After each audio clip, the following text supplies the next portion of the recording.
पार्टियों का काम जो है वो आग लगाना भी नहीं है, शांतिपूर्ण शासन करने का काम है। लेकिन शासन क्या शांतिपूर्ण ढंग से हो रहा है? क्या 15 लाख रुपए आ गए, बेरोजगारी खत्म हो गई, महंगाई दूर हो गई, डॉलर जो है वो आ गया नीचे, पेट्रोल की कीमत कम हो गई? बहुत सारे सवाल, जैसा अभी कह रहे थे हमारे साथी धनंजय जी शायद कह रहे थे, वो उन सवालों के जवाब जो हैं वो क्या मिलेंगे? 9 साल में मिले, आगे मिलेंगे क्या? खैर आगे बढ़े और प्रशांत टंडन जी आपके पास आता हूं। जी, बहुत कुछ आपके पास रहता है, नई चीजें आप लेके आते हैं। आजकल एक बात और भी आ रही है, ये जो रूपी रूबल ट्रेड वाला जो मामला है, रूपी यूनान रूबल में बदल गया है, ये क्या मामला है? दोस्तों आपको बता दूं कि ये जो कह रहा हूं शायद आपको लग रहा होगा कि एक दूसरी बात यहां कहां से आ गई। युआन जो है वो चीन की करेंसी है, आपको पता ही है, और रूबल रशिया की करेंसी है, और रुपया हिंदुस्तान की करेंसी है। हालांकि रुपया जो है वो पाकिस्तान की भी है और इधर बांग्लादेश भी है और नेपाल में भी यही कहा जाता है। लेकिन बात हम हिंदुस्तान की, चीन की और रूस की अचानक कैसे करने लगे? आना चाहता हूं सीधे प्रशांत जी आपके पास। ये तेल खरीदी के मामले में डायरेक्ट पैसा न देकर के चीन के साथ चीन को पैसा दे रहे हैं, या चीन के रुपए में हम रशिया को दे रहे हैं, और चीन को आंखें दिखा रहे थे अभी कुछ दिन पहले तक। और हमारे बीच में चीन आ रहा है, हमारे और रूस की दोस्ती के बीच में चीन मध्यस्थ की भूमिका निभाता हुआ नजर आ रहा है, और हम कह रहे हैं कि नहीं जी, ना बाबा ना, चीन हमारा दुश्मन नंबर 1, पाकिस्तान दुश्मन नंबर 1। लेकिन हम जा रहे हैं उसी रास्ते पे। यह भी जनता के लिए झटका है, जरा उस झटके को उजागर कर दीजिए प्रशांत जी। मुझे लगता है कि मोदी जी के साथ जो बाइडेन की मौजूदगी में व्हाइट हाउस में सवाल हो गया सबरीना सिद्दीकी का, उसकी नाराजगी वो अमेरिका पे निकाल रहे हैं। तो अब मोदी जी डॉलर की जगह चीन की करेंसी को अंतरराष्ट्रीय बाजार में इस्टेब्लिश करने का काम कर रहे हैं। देखिए, और दूसरी बात राजीव जी ये कि जब इस रास्ते से, रूस के रास्ते से या कभी ईरान से हम तेल लेते हैं तो वो रुपये में ट्रेडिंग होती है, हमारी करेंसी में ट्रेडिंग होती है। अभी तक यही हो रहा था। उससे 2 फायदे होते हैं, एक तो हमारी विदेशी मुद्रा बचती है, और दूसरा फायदा ये होता है कि हमको सस्ता मिलता है उनसे। लेकिन जो सस्ता मिल रहा है, पहली बात कि वो कंज्यूमर तक वो नहीं पहुंच रहा है।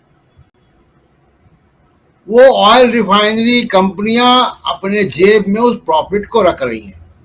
सस्ता मिल रहा है, कई डॉलर सस्ता मिल रहा है, इसमें कोई शक नहीं। प्लस वो डॉलर, क्योंकि रुपया कमजोर है, तो डॉलर की जगह खरीदने पर, युआन से खरीदने पर और सस्ता मिलता है। लेकिन आपको ये तय करना होगा कि आप कर क्या रहे हैं अंतर्राष्ट्रीय बाजार में या अपनी विदेश नीति के साथ।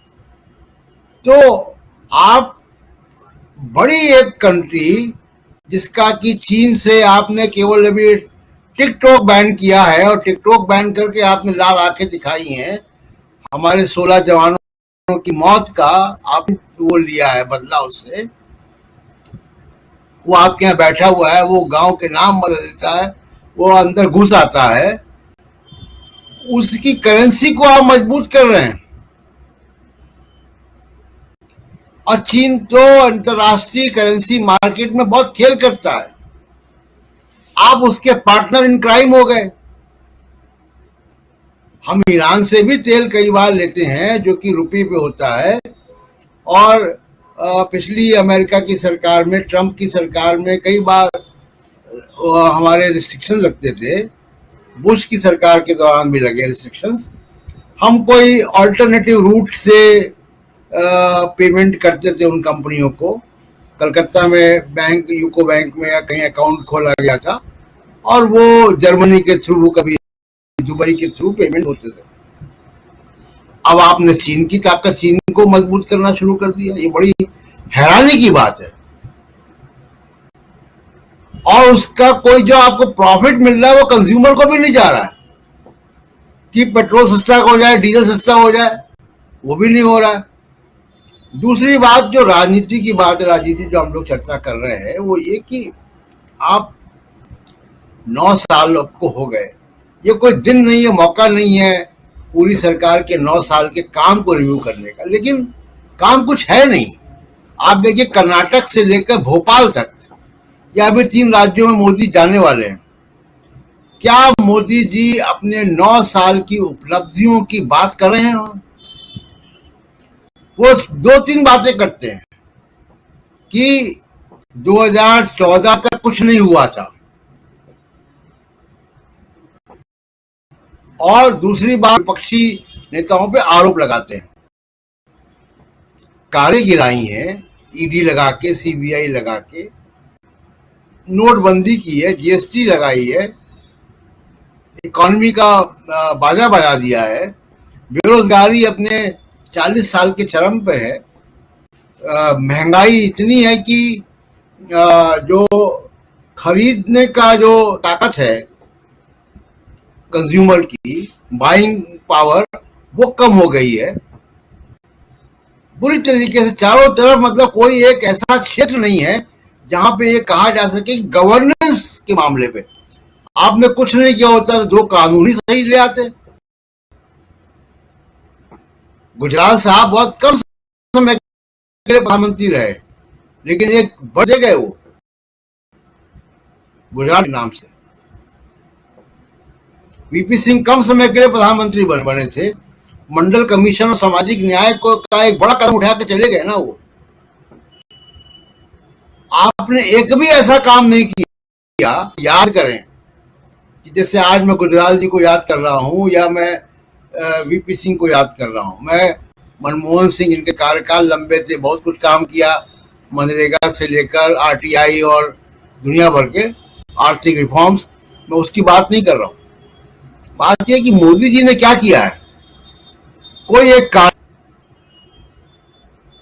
पाकिस्तान कमजोर कंट्री पे आपने हमला करके आपने, और वो भी सर्जिकल स्ट्राइक करके आपने 2019 में अपना ले लिया वोट। आप चीन से तो नहीं बराबरी से आप आंख मिला पा रहे हो, तो कोई उपलब्धि नहीं। इसलिए लगातार वो देखिए कि नेगेटिव बातें करते हैं, और ये नेगेटिव एजेंडा लेकर चुनाव में नहीं। इस वक्त मोदी जी के पास आइडिया नहीं है कोई, राहुल गांधी को रोकने के कोई उपाय नहीं उनके पास, सब कुछ कर लिया। क्या स्मृति ईरानी के प्रेस कॉन्फ्रेंस करने से राहुल गांधी रुक पाएंगे? आपने मेंबरशिप ले ली, ईडी से पूछताछ करवा ली, मुकदमा करा दिया, पुलिस लाठी चलवा दी, सब कुछ तो करा दिया राहुल गांधी के खिलाफ। आपने मकान ले लिया उसका।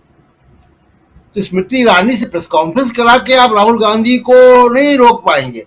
तो आइडिया की कमी है राजीव जी, और बगैर आइडिया के आप आगे नहीं जा पाएंगे। मुझे ऐसा लग रहा है कि जहां से इनको आ रहा था, जो गंगोत्री थी, जो पैसे भी दे रही थी, आइडिया भी दे रही थी, इंतजाम भी कर रही थी आपका, उसने अपने पैर पीछे किए।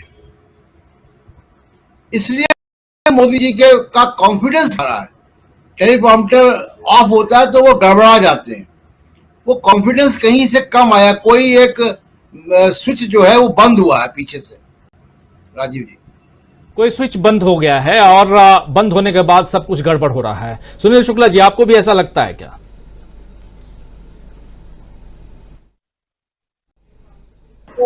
राजीव